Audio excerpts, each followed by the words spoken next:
Hello dear student, हम continue कर रहे हैं क्लास 8th साइंस चैप्टर 15 सब नेचुरल फिनोमेना। कल हमने इस चैप्टर का इंट्रोडक्शनरी पार्ट देखा था, जिसमें हमने देखा था हमें इस चैप्टर में दो नेचुरल फिनोमेना के बारे में समझना है। The first is the lightning and the second is the earthquake. हम लाइटनिंग के बारे में थोड़ा सा समझ रहे थे कि लाइटनिंग एक्चुअली है क्या।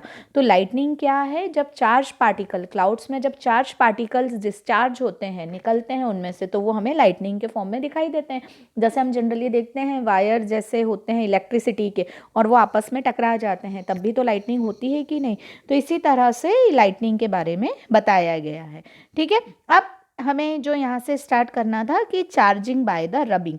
रबिंग मतलब घिसने के कारण, ठीक है ना। चार्ज जो है रब होने के कारण, घिसने के कारण आता है। अब इसमें देखो क्या बोला है, एक बॉल पेन रिफिल लेनी है और उसको पॉलीथीन की पीस पर बहुत तेज़ी से आपको रब करना है, घिसना है, और फिर उसको पेपर के पास लेके आना है। ठीक है ना। अब यहाँ पर ये ध्यान रखना है कि रब्ड एंड जो है रिफिल का, वो या मेटालिक ऑब्जेक्ट से टच ना हो। जो हमने पार्ट उसको रब किया है, घिसा है, वो किसी दूसरे ऑब्जेक्ट से या हमारे ऑब्जेक्ट से टच ना हो।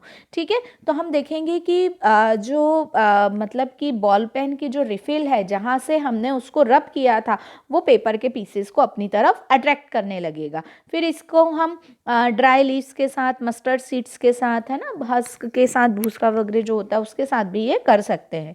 ठीक है।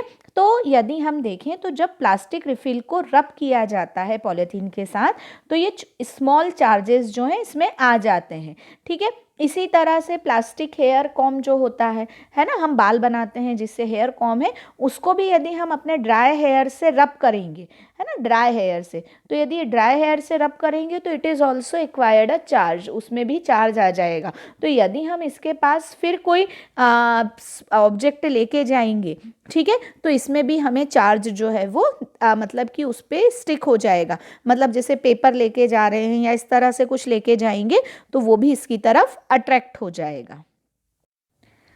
तो यहाँ पर ये जो ऑब्जेक्ट अट्रैक्ट हो रहे हैं वो ड्यू टू द चार्ज हो रहे हैं। ठीक है। अब कुछ और ऑब्जेक्ट से चार्ज हम देखते हैं जिनके बारे में हम जानते हैं। तो देखिए इसमें आप जैसे मान लीजिए पहला ऑब्जेक्ट हमने रिफिल ली थी, रिफिल को किससे हमने रब किया है?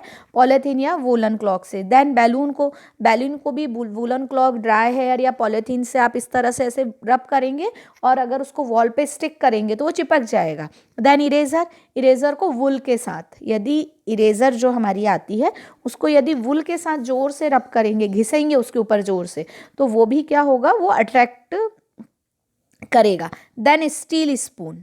ठीक है।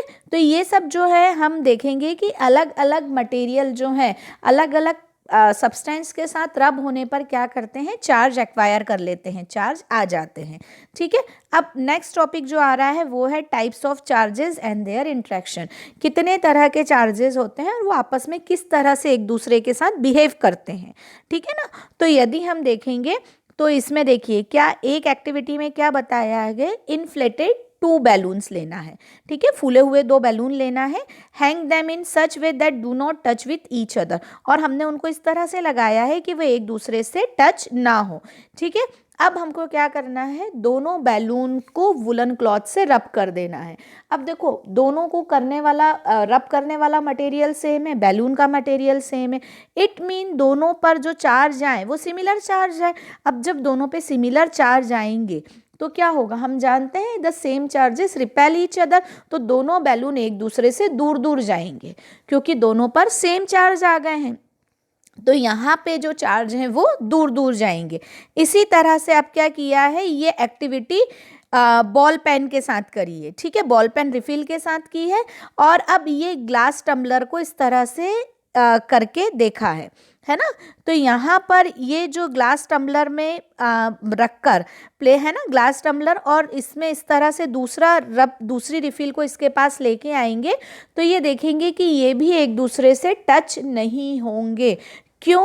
अब यहाँ पर दोनों एक्टिविटी में ये बता रहे हैं कि हम दोनों एक्टिविटी में सेम मटेरियल का यूज़ कर रहे हैं। पहली वाली एक्टिविटी में हमने बैलून यूज़ किए, दूसरी वाली एक्टिविटी में हमने रिफ़िल यूज़ करी, तो दोनों ही सेम मटेरियल है और दोनों को ही हमने सेम मटेरियल से रब किया है। तो जब ऐसा होता है तो वो जो चार्जेस होते हैं वो सेम चार्जेस आ जाते हैं, ठीक है ना, और इसीलिए वो एक दूसरे को अट्रैक्ट रिपेल करते हैं।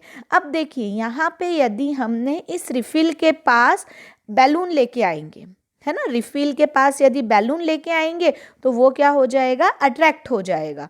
क्यों? क्योंकि सेम चार्ज जो है वो रिपेल करते हैं, तो अपोजिट चार्ज एक दूसरे को अट्रैक्ट करते हैं। बैलून का चार्ज कुछ और है, रिफ़िल का चार्ज कुछ और है, इसीलिए वो एक दूसरे को क्या करेगा, अट्रैक्ट करेगा, ठीक है। तो एक चार्ज बलून जो होता है दूसरे चार्ज बैलून को रिपेल करता है। इसी तरह चार्ज रिफिल जो है वो दूसरे चार्ज रिफिल को रिपेल करेगी, बट चार्ज बैलून जो है वो चार्ज रिफिल को अट्रैक्ट करता है ना। अब ये इसीलिए क्योंकि दोनों बैलून के चार्ज सेम थे, दोनों रिफिल के चार्ज सेम थे। जब चार्ज सेम है तो ऑब्वियस बात है एक दूसरे को रिपेल करेंगे, बट चार्ज अपोजिट हैं तो वो दोनों एक दूसरे को अट्रैक्ट करने लगेंगे, ठीक है। तो हम इससे ये बता सकते हैं कि same charge kind of charge repel each other and opposite kind of charge attract each other, ठीक है ना। अब इससे ये हमें पता लग गया है। अब यहाँ पर चार्ज जो ग्लास रॉड पर आया है, यदि इसको सिल्क के साथ करते हैं तो वो पॉजिटिव चार्ज आता है, ये याद रखना।